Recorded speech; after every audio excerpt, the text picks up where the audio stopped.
चिड़िया के घर के बाहर पहरा दे रही थी कि जैसे ही स्वीटी चिड़िया अपने बेटे को अकेला छोड़कर कहीं जाएगी तो वो फौरन से उसके बेटे को नुकसान पहुंचाए। शर्मीलो कभी तो जुल्म की इंतहा कर देती है और बहुत बेरहमी से स्वीटी चिड़िया के छोटे से बेटे पिंकू को आग लगा देती है। स्वीटी चिड़िया जल्दी चलो, बहुत बुरा हो गया, सब कुछ तबाह हो गया। चिड़िया आपी, आपके घर को आग लग गई है। क्या? आग? और मेरा बेटा पिंकू भी अंदर ही था।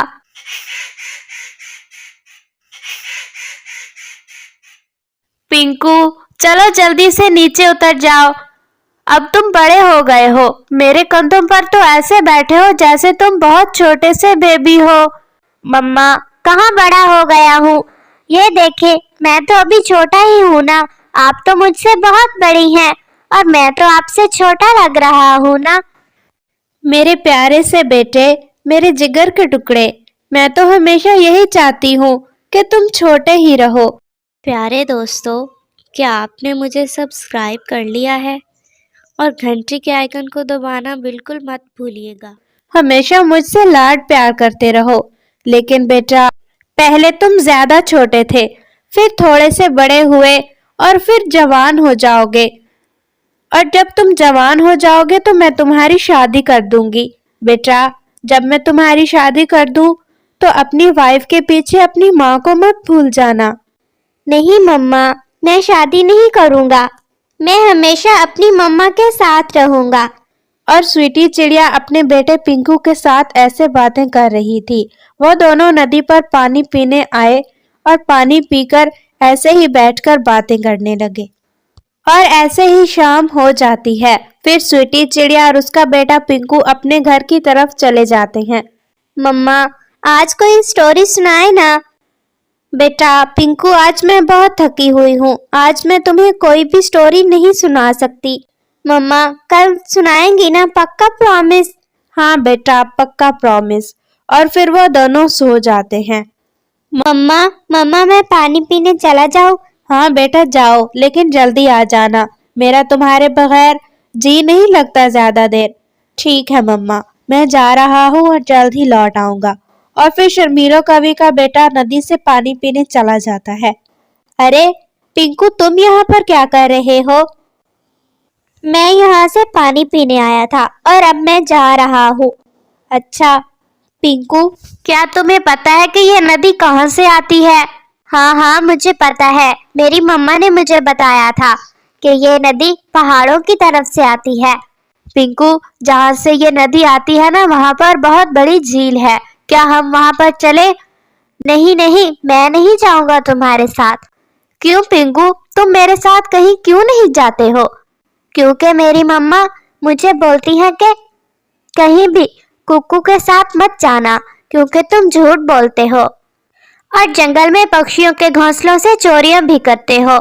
ये सुनते ही शर्मीलो कवि के बेटे को बहुत गुस्सा आ जाता है और वो जल्दी से पिंकू की तरफ हमला करने के लिए बढ़ता है।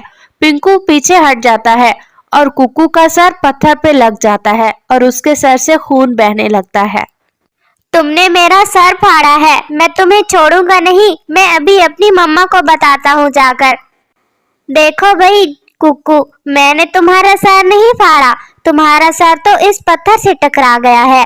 अब चलो, मैं तुम्हें तुम्हारे घर तक छोड़ देता हूँ। नहीं, मैं खुद चला जाऊंगा। और फिर शर्मीलो और कालू कौवे का बेटा अपने घर की तरफ चला जाता है। मुझे इस बदमाश से बात ही नहीं करनी चाहिए थी। इसका सर तो अपनी वजह से फट गया और अब ये इल्जाम मुझ पर लगाएगा। और फिर पिंकू वहां से अपने घर की तरफ चला जाता है। कुक्कू, मेरे बेटे, क्या हुआ तुम्हें? ये तुम्हारे सर पर चोट कैसी? मम्मा, मैं खेल रहा था नदी पर स्वीटी आंटी के बेटे पिंकू के साथ, तो उसने मेरे सर पे पत्थर मारा और जख्म हो गया मेरे सर पर। क्या? उसकी इतनी हिम्मत? मैं अभी पूछ लेती हूँ उसको। अरे शर्मीलो, क्या हो गया है तुम्हें? बच्चे खेल रहे थे तो चोट लग गई, अब छोड़ो, रहने दो। मेरे बेटे के सर पर चोट लगी है और खून बह रहा है। तुम बजाय मेरा साथ देने के उल्टा मुझे कह रहे हो कि रहने दूं। अगर मेरे साथ नहीं चल सकते तो मुझे कम से कम रोको भी नहीं। और फिर ऐसे शर्मीलो कवि बहुत गुस्से में आकर स्वीटी चिड़िया के घर की तरफ चली जाती है। तुम्हारी औकात ही क्या है नन्ही चिड़िया, जो तुम्हारे बेटे ने मेरे बेटे पर हमला किया। अरे अरे शर्मीलो बहन, थोड़ा धीरज रखिए। क्या हो गया है आपको? मुझे पिंकू ने सब बता दिया है। और पिंकू ने नहीं मारा है कुकू को, वो तो लड़ते हुए कुकू का सर पत्थर से टकरा गया और जख्मी हो गया। ठीक है, मुझे सब मालूम है। ज्यादा सच्चा बनने की जरूरत नहीं है स्वीटी चिड़िया। अरे अरे आंटी, आप मेरी मम्मा के साथ क्यों लड़ाई कर रही हैं? मेरी मम्मा ने कुछ भी नहीं किया है। पिंकू, मेरी लड़ाई तुम्हारे साथ है, ना कि तुम्हारी माँ के साथ। और देख लेना, जो तुमने मेरे बेटे के साथ किया है ना, और उसे दर्द दिया है, उससे कहीं ज्यादा ही दूंगी मैं तुम्हें।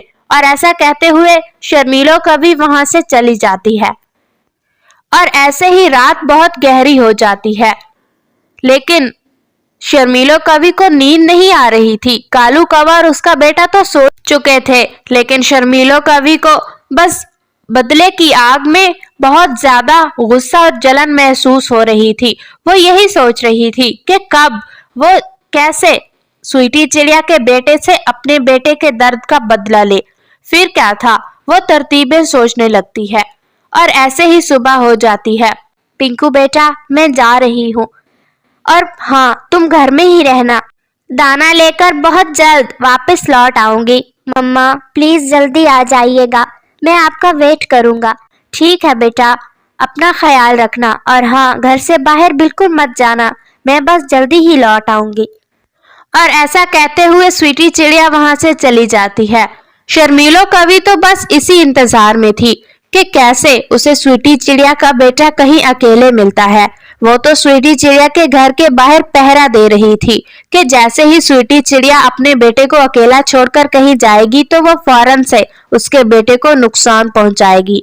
फिर क्या था, स्वीटी चिड़िया जैसे ही अपने घर से बाहर निकलती है तो शर्मीलो कवि तो जुल्म की इंतहा कर देती है और बहुत बेरहमी से स्वीटी चिड़िया के छोटे से बेटे पिंकू को आग लगा देती है। वो बहुत मासूम था और अंदर बहुत मासूम सी आवाजें भी दे रहा था, मम्मा मम्मा। उसको ये मालूम नहीं था कि ऐसी हालत में क्या करते हैं, और ना ही वो अपने आप को बचा पा रहा था। और ऐसे ही वो रोते रोते उस आग का शिकार हो जाता है और वहीं पर जलकर मर जाता है। अरे स्वीटी बहन, ये शर्मीलो कवि से क्या लड़ाई हुई है तुम्हारी? वो कल से बहुत गुस्से में फिर रही है। अरे कबूतर भैया, आपको तो पता ही है ना शर्मीलो कवि का।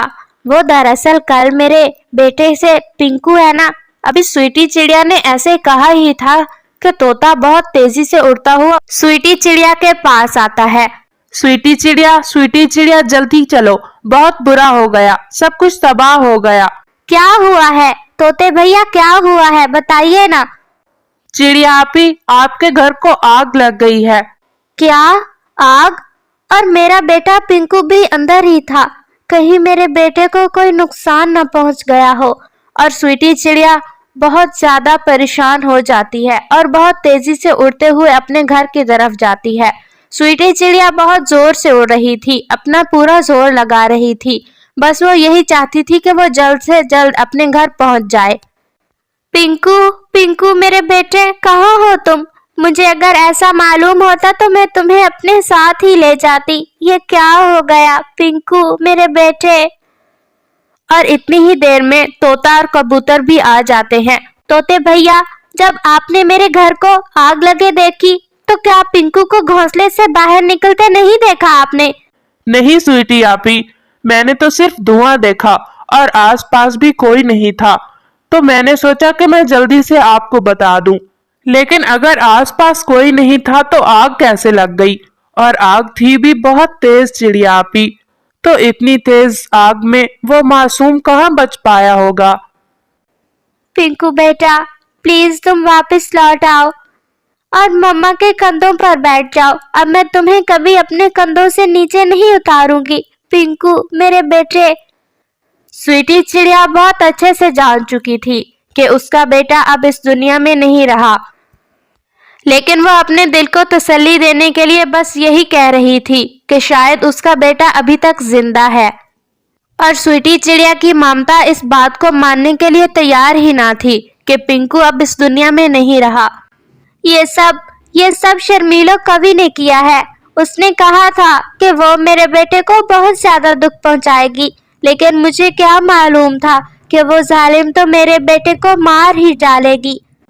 लेकिन स्वीटी आपी, किसी ने देखा भी तो नहीं है शर्मीलो को आग लगाते। ये भी तो हो सकता है कि उसने आपके बेटे को आग ना लगाई हो, क्योंकि कोई इतना बड़ा जुल्म कैसे कर सकता है? इतने छोटे से बच्चे को आग लगाकर कोई कैसे मार सकता है? प्यारे दोस्तों, क्या आप हमें बता सकते हैं कि स्वीटी चिड़िया को किस पक्षी ने बताया था कि उसके घोंसले को आग लग गई है? और हाँ, अगर आपको हमारी ये वीडियो पसंद आई है तो प्लीज इसे लाइक कर दें और एक अच्छा सा कमेंट भी कर दें, और इस कहानी का अगला पार्ट देखने के लिए थोड़ा सा इंतजार करें।